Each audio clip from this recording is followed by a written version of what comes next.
G'day. Welcome to the Essential Oil Science Series, video number 2 on carrier oils with Mick Falconbridge.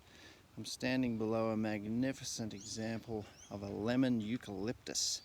These are magnificent trees, the beautiful smelling oil. It's a citronellal type smell, and it is in doTERRA's TerraShield, or TerraArmour as it's known in Australia. So I'm going to go over a little bit of chemistry and then dive into looking at the results of last week's experiment, and then tell you about this week's experiment. So the chemistry. Citronellal, this little guy here, is responsible for the citronella type smell in the lemon eucalyptus, and it's a great insect repellent. So it is a monoterpene. 1, 2, 3, 4, 5, 6, 7, 8, 9, 10 carbons, making it a monoterpene. And because it has this oxygen attached on the end, it's a monoterpenoid. And because of the placement of that oxygen right at the end of the chain, it is an aldehyde. So the citronellal al ends with an al. Aldehyde.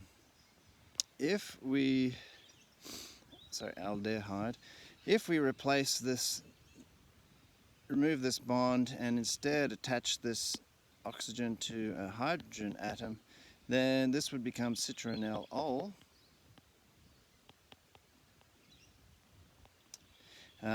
meaning that it's an alcohol.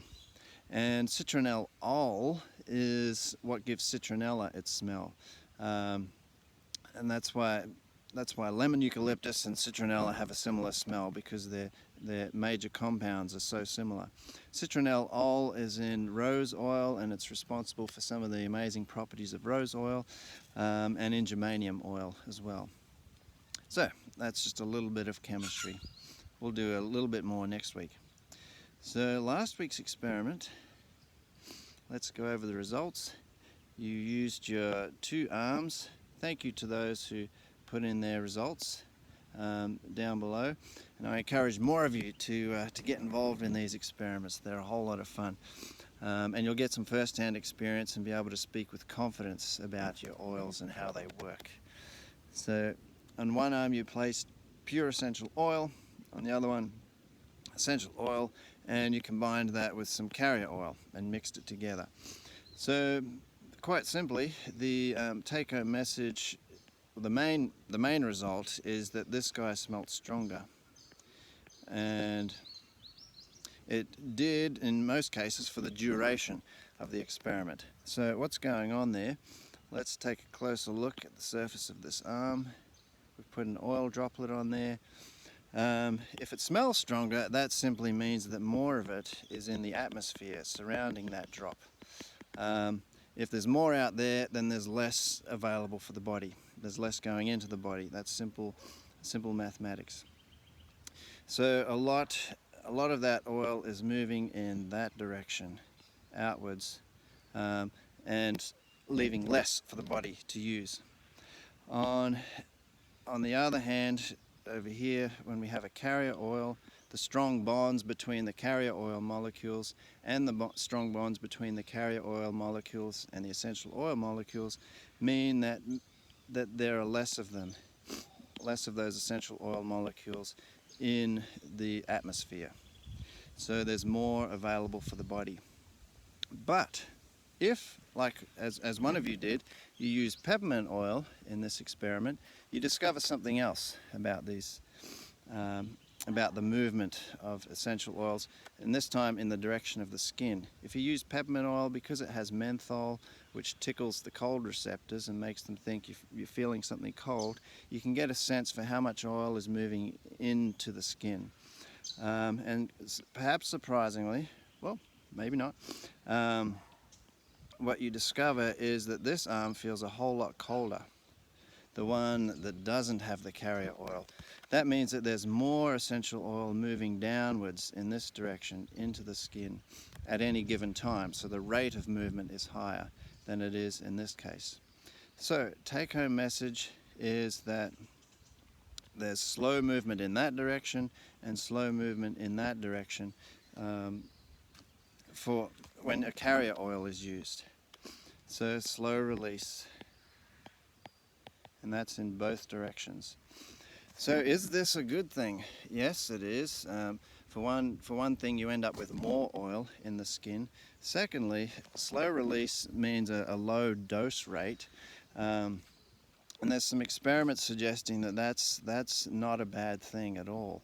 In fact, on doTERRA's science blog, there's an article about the fact that one of the antioxidative oils becomes oxidative at high concentrations, so it does damage to the body instead of improving the body.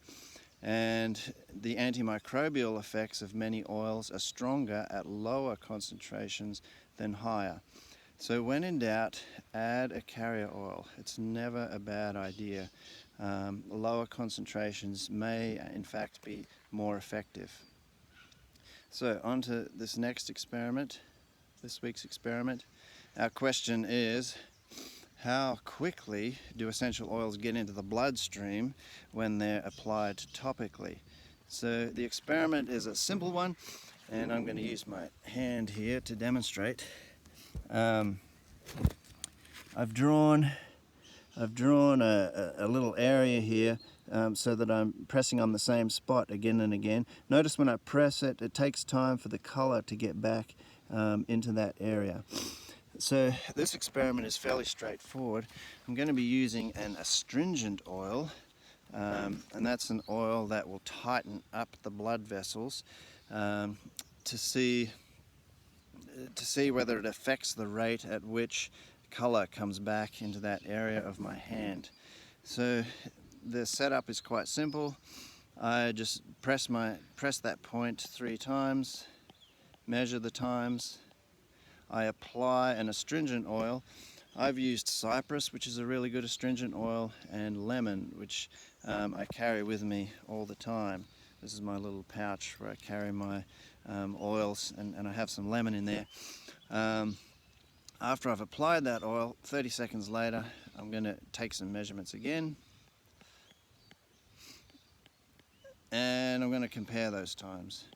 You could do this again after a minute. Where are we? T7, T8, and so on, and keep going if you like. I find that if you actually video what happens when you press your knuckle at this point, and then video this and compare those two videos, I think you'll notice a difference. At least I have. This isn't an experiment I've come across in the literature. This is one I made up after trying a whole bunch of things. So I want you to try it as well and hear about your results. I want to find out if I'm mad or not.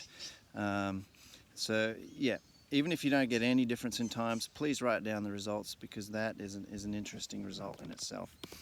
All right, so thank you very much. I look forward to hearing about your results. Oh, and make sure you try to make the conditions the same in between the two conditions, between the two trials. All right, have fun. Now, get to work. Have a great week.